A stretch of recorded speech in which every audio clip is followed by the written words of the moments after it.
Thanks for joining me. I want to show you how I built this epoxy waterfall table with the biggest epoxy disaster that I have had yet. Check it out. I start by breaking down the slabs with a Festool track saw. You probably noticed this slab is bigger than it needs to be. The reason for that is because I made a second table out of the same slab for the same customer. Take a look at the end to see what those two look like together. My guy Nathan is using the restorer to rip off the bark on the side of this table. And then on the inclusions on the table, I take the claw hammer and kind of rip through that. It takes a little bit of precision with the claw hammer to make sure I don't damage the slab too much, where I put claw marks in the slab. But that's okay, I'm used to it. Then I get to the messiest part of the job. After I hit the claw hammer and those inclusions, I've got to hit it with the grinder to make sure all of that bark is off so the epoxy bonds.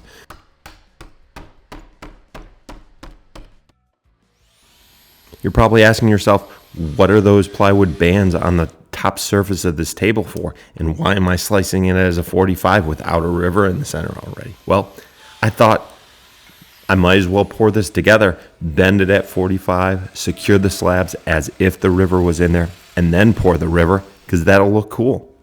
Lo and behold, it doesn't look cool. And what you'll see after I glue up this 45 with the Festool dominoes, tons of glue, lots of precision, lots of clamps, it ends in a disaster. My worst epoxy disaster to date. But on the build of this table, this is all part of the build of this table. I get it together, I clamp it, I use a giant bar clamp to make sure that angle is at 45 degrees, and it ends up working perfect. Everything is going smooth. After I do all of that, then I choose to build a form around it.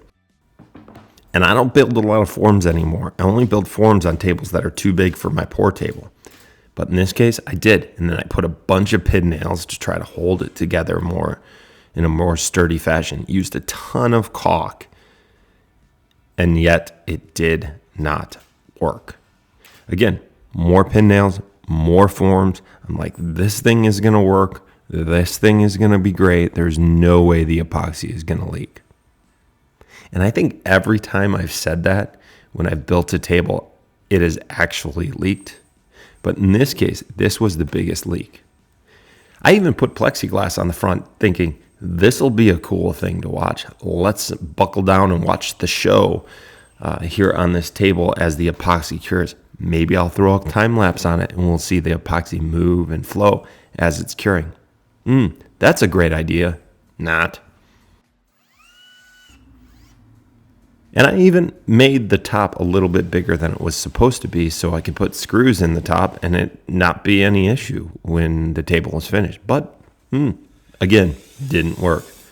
So I mixed up the perfect epoxy. And part of the struggle with this was that I mixed up twice the amount of epoxy because I was making twice the tables. I was making a second table on the pour table at the same exact time. And those colors have to match because they're going to the same house. So I'm like, let's do it. And listen for this. Did you hear the cracking? Did you hear more cracking? Do you see the pour on the floor? That's about 5 gallons of epoxy straight on the floor of my studio that I had to get down. I grabbed the dustpan, started troweling off the floor. Thankfully, Nathan was there in the background to help me out. Otherwise, I probably would have gotten really upset. And thankfully, I had some charcuterie boards ready to be poured, so why not make 5 more to give away to my friends over at Young Life? But, come on here. This was the biggest disaster and biggest mess. Absolutely took a ton of time. And you missed it. And I missed recording it dripping over the $2,000 worth of walnut on the lumber rack that I have around the corner. But I was able to use it, plane that down, use that wood anyways. Thankfully, it did take a little bit of extra labor to deal with. Speaking of extra labor, this cut, I've got to cut the 45 degree off. My saw wasn't big enough to reach the whole length of it, so then I had to take out the oscillator and cut it down, and it worked. And thankfully, it all ended up working out at the end of the day. You'll see this waterfall table, how beautiful it is after I finish with the second epoxy pour and mixing.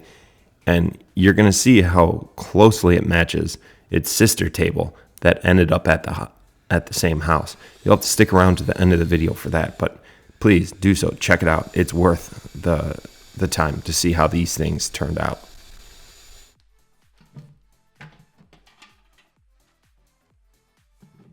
I mean, and of course I had to record the second round of epoxy pour just because it's so cool. Just pouring it down on the river, got the color perfect, the exact level of transparency I needed. But you'll notice, do you see the split on the top of this table?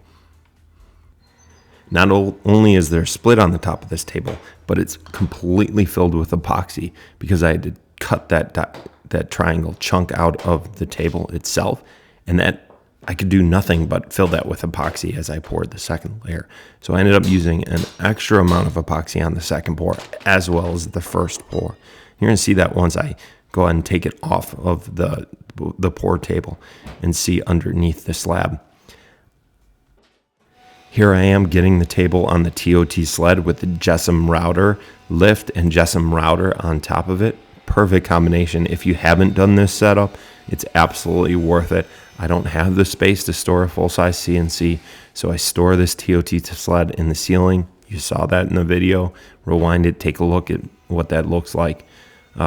Ask me questions on how I installed that. I'd be more than willing to help you and talk you through the mistakes that I made on it.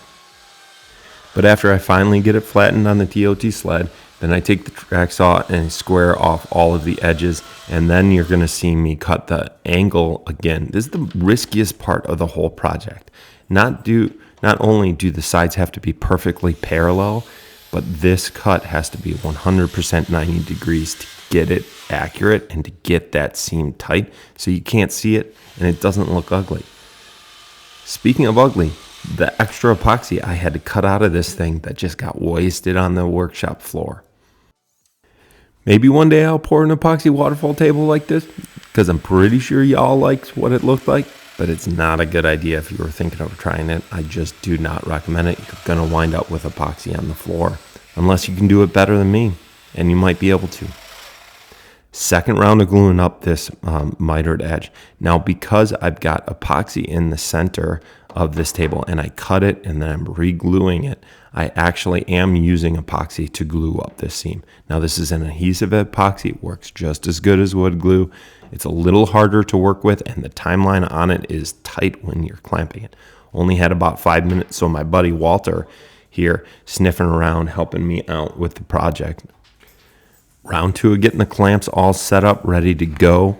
And you see that long clamp that I use across the angle. That's because it's time to dance, because I got that miter perfect. That clamp along the length of the table really does help with that. I had spent way too long assembling this table, pouring the epoxy, that I just ran out of steam to record the 20 hours of sanding I had to do on this table to get it perfect. Actually, Nathan ended up doing most of the sanding, which is probably why I didn't record it. So you only see me rocking the 40 grit. But again, it still takes like 5 hours to get a table like this finished.